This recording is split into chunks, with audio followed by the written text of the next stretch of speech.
இந்த பாட்டில் வெறுமனே வாய்ஸ் மட்டும் இருந்து ஒரு ஃபுல் மேல் வெர்ஷனாக இருந்தா எப்படி இருக்கும்னு பார்க்கலாமா? சின்ன மனசுக்கு விளங்கவில்லையே நடப்பது என்னென்ன,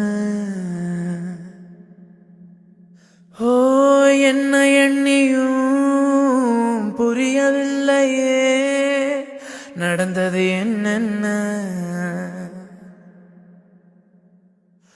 கோவில் மணியே யாரு அடிக்கிறா, தூங்கா விளக்க யாரு ஏத்துறா, ஒரு போதும் அணையாம நின்று ஒளிரணும், ஒளியிலே